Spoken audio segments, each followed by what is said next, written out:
Here are my favorite jump spots and lines of sight on Desert Siege. Be sure to stick around to the end because I have a really cool spot that I just learned about that I think you'll enjoy. You know what to do, so let's hop right in with the offensive side for S&D. On this side, you have a pretty good variety of unique lines of sight. The first being primarily for snipers countering other snipers or ARs on the desert side. If you just go into this room to the right and jump onto the windowsill, you have a fairly clear view of anyone in that area. And from this windowsill, you can even jump onto this light pole. You're going to sprint forward and strafe jump right at the last moment. From here, you can see anyone on that far side and even behind the half wall that a lot of people like to hide behind. You can also hop onto this platform if you know it's clear and want to move up on the map. Then moving on to this building, it is a great place to get picks because of its frequency of use. So I'm going to show you a few ways to get into this building. The first is a route that I always like to take, and I usually win this gunfight about 80% of the time because people don't usually expect it. You'll essentially be running toward this window right here and jump right onto the windowsill, pre-aiming anyone in the bottom or going up the stairs. The combination of the window breaking and you sticking the landing on the windowsill is somewhat jarring and hard to react to, and I've won this gunfight on guys who've seen me do it the round before and expected it. Now, if you know that someone's always going to be at the top of this building, rather than using the usual hop up, which is this one over here if you already didn't know, you can actually enter through this top window using this box over here. Instead of jumping on the box from solid ground, which is not as smooth, use this little curve that gives you a slight elevation, at which point you can just hop onto it easily. Next, you're going to use these wooden crates as a little step stool. As you can see, you rise when you stand on it. Then you're going to jump on this lantern sconce, and once you're here, you're going to back up slightly while looking down and hop onto this invisible ledge, at which point you can just walk onto the windowsill and into the top. Sometimes it will break the planks, but you can also just melee it or shoot right through it. Going back to this hop up on the balcony, if you find that your opponent keeps rushing you through this building or outer A-bomb, you can actually hop up onto this sconce as well, and they will likely not see you or even think to look up there. Furthermore, you can use this sconce as well, but it's kind of tricky getting over there and you kind of need to bounce off the wall to get on it. It is a situational spot, but you can see anyone trying to rush up through the A side, and you can actually hop onto this ledge right here. You can see straight through to back tower without needing to break the wall entirely. Just be wary that if there is someone on the second floor, they might see you. There is actually another way to get onto this ledge, and it's from this side. You're going to run along this wall and then jump onto this invisible ledge, and from here you can hop onto it or bust right through it.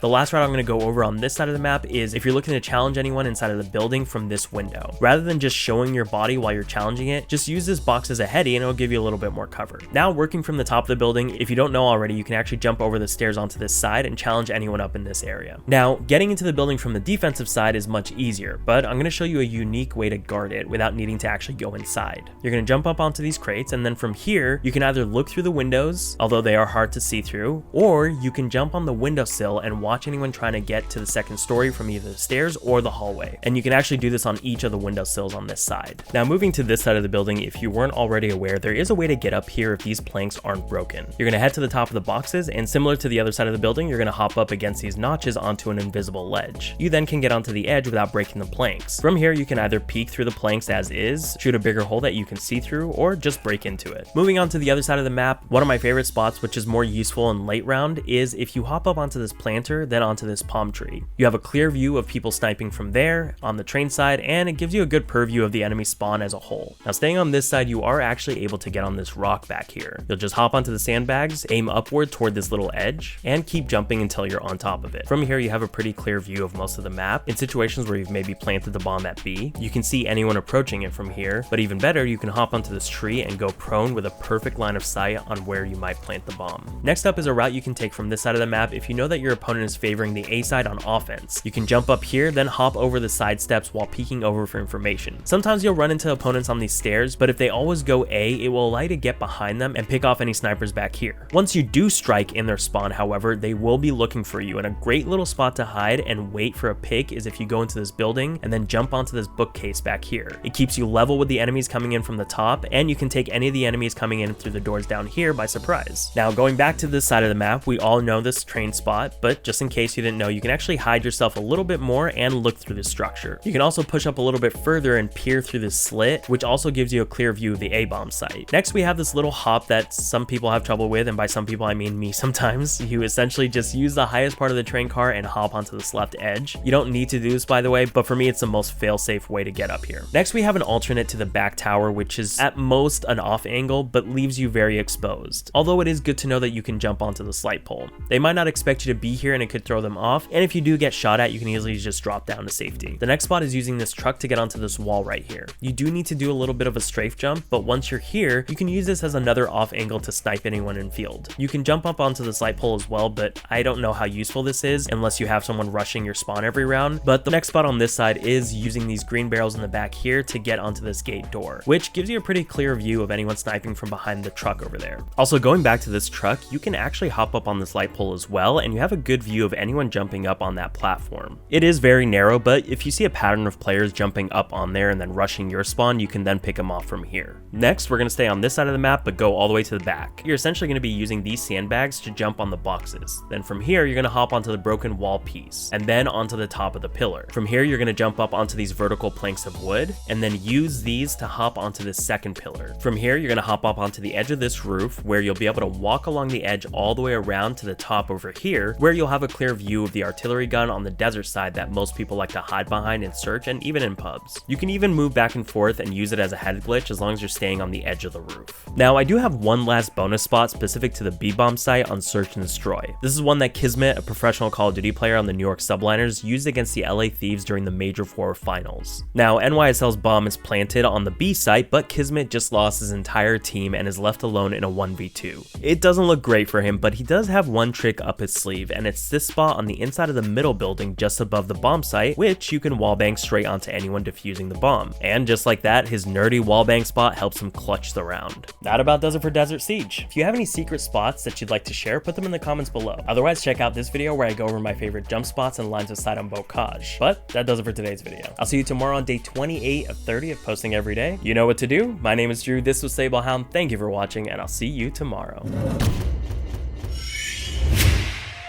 Hey, I want to be famous.